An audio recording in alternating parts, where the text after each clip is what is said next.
Hello guys, if you have an hour to cut a tree, spend 45 minutes sharpening the axe.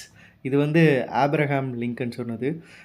இதோட Tamil translation என்னன்னா, உங்களுக்கு வந்து 1 மணி நேரம் இருக்கு ஒரு ட்ரீய கட் பண்றதுக்கு. அதில நீங்க என்ன பண்ணணும்னா 45 மினிட்ஸ்க்கு அவர் வந்து அந்த ஆக்ஸ வந்து ஷார்ப் பண்ணிட்டுருப்பாராம். மீதி 15 மினிட்ஸ்ல தான் ட்ரீய வெட்டுவாராம். இதில வந்து என்ன சொல்ல வராங்கன்னா, பேசிக்கா planning is more important. Planning plus preparation is for more important then execution அப்படின்றது தான். பட் எக்ஸிக்யூஷனும் இருக்கணும். அப்போ தான் கடைசியில அந்த ட்ரீ விழும். அதில தான் நான் ஆக்சுவலா சொதப்பிருவேன். என்ன பொறுத்தவரையும் என்னன்னா, நான் பிளான் வந்து பக்காவா போட்டுருவேன். பிளானா இருக்கட்டும், ப்ரிப்பரேஷனா இருக்கட்டும், எல்லாமே பக்காவா பண்ணிருவேன். பட் எதில சொதப்புவேன்னா, சோம்பேறித்தனமா எக்ஸிக்யூஷன்ல சொதப்பிருவேன். ஏன்னா பிளான் போடுறது ஈஸி. அத எக்ஸிக்யூட் பண்றது எனக்கு கஷ்டம் அப்படின்ற மாரி. பட் ஆனால் பிளானிங் முக்கியம்ல. இப்போ நியூ இயர் வேறு வரப்போகுது. அதுவும் இல்லாமல் சும்மா ரேண்டமாக ஒரு யூடியூப் வீடியோ பார்த்துட்ருக்கும்போது ஒருத்தன் வந்து செமையாக அது பேர் என்னது இன்வெஸ்ட்மெண்ட் ரிலேட்டடாக கோல்ஸ் எல்லாத்தையுமே இன்வெஸ்ட்மெண்ட் ரிலேட்டடாக பர்சனல் ரிலேட்டடாக எல்லாமே கோல்ஸ்லாம் வச்சு ஒரு பக்காவாக ட்ராக்கர் வந்து யூஸ் பண்ணுறேன். எனக்கும் சரி ஓகே நமக்கும் போர் அடிக்குது. நான் அப்பப்போ க்ரியேட் பண்ணுவேன் இதெல்லாம். ஆனால் என்ன சொல்கிறது, லைக் அதை வந்து பெருசாக யூஸ் பண்ணதில்லை. பட் ஆனால் இந்த வாட்டி க்ரியேட் பண்ணியிருக்கேன். நான் மேபி யூஸ் பண்ணலாம் யூஸ் பண்ணலையான்னு தெரில. பட் கன்ஃபார்மாக நீங்கள் மேபி இன்ஸ்பயர் ஆகி இதிலேருந்து சில ஐட்டங்கள் எடுத்து நீங்களும் யூஸ் பண்ணிக்கலாம். ஒருவேளை நீங்கள் ஃபாலோ பண்ணுறவரா இருந்தால். இல்லை இதெல்லாம் பண்ணுறதே ஒரு ஜாலி என்ன மாதிரினா, நீங்களும் ஜாலியாக இது மாதிரி உட்காந்து ஜாலியாக நம்ம கனவுல வந்து வாழ்ந்துட்டுருக்கலாம். ஸோ இருங்க காட்டுறேன் அத.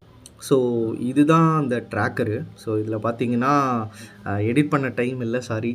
ஸோ என்னென்னா இப்போ professional goals, personal goals, financial goals, அப்புறம் ஹெல்த் கோல்ஸ். ஸோ இது மாதிரி நான் 4 வகையாக பிரிச்சுட்டு ஒவ்வொன்றுத்துலேயும் அதில் என்னென்ன கோல் வரும், ஹைக் வாங்குறதா இருக்கட்டும், பர்சனல் கோலில் வந்து லைக் ஹாபியாக இருக்கட்டும், ஒரு new experience for example bungee jumping, scuba diving இது மாதிரியா இருக்கட்டும். அப்புறம் ஃபினான்ஷியலில் வந்து 50% இன்வெஸ்ட்மெண்ட் ரேஷியோ. ஸோ ரூ. 100 என்கிட்ட வந்துச்சுன்னா அதில் ரூ. 50 நான் இன்வெஸ்ட் பண்ணணும். அதே மாதிரி எமர்ஜென்சி ஃபண்ட் என்கிட்ட இது வரையும் இல்லை. இன்சூரன்ஸ் வந்து இன்னும் எடுக்கல. ஐ மீன் ஆஃபீஸ் இன்சூரன்ஸ் இருக்குது. பட் இருந்தாலும் இன்சூரன்ஸ் வேணும். பட் ஆனால் அது வந்து வெயிட்டை குறைச்சிட்டு எடுக்கலான்றதுக்காக தான் இவ்வளோ நாள் ஹோல்டில் இருக்குது.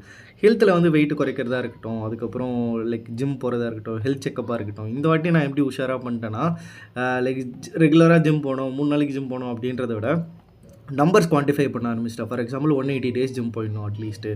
டெய்லி இப்போ புஷ்அப்ஸ் பண்ணுறது வந்து ஆல்மோஸ்ட் 1 இயருக்கு 9000 புஷ்அப் பண்ணணும். இது மாதிரி நான் வந்து போட்டிருக்கேன்.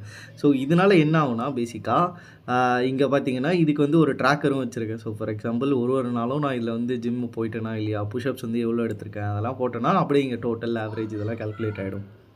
இதெல்லாம் கொஞ்சம் ஆம்பிஷியஸ் தான். இதெல்லாம் கொஞ்சம் ஓவர் தான். பட் இருந்தாலும் சரி சும்மா வச்சுப்போமே, வச்சுக்கிறதுல தப்பு இல்லையே அப்படின்ற மாதிரி தான். இதை ரெடி பண்ணுறதுக்கு என்ன ஒரு 20-30 மினிட்ஸ் தான் ஆச்சு. ஸோ அதனால் ஜாலியாக ட்ராக் பண்ணுவோமே.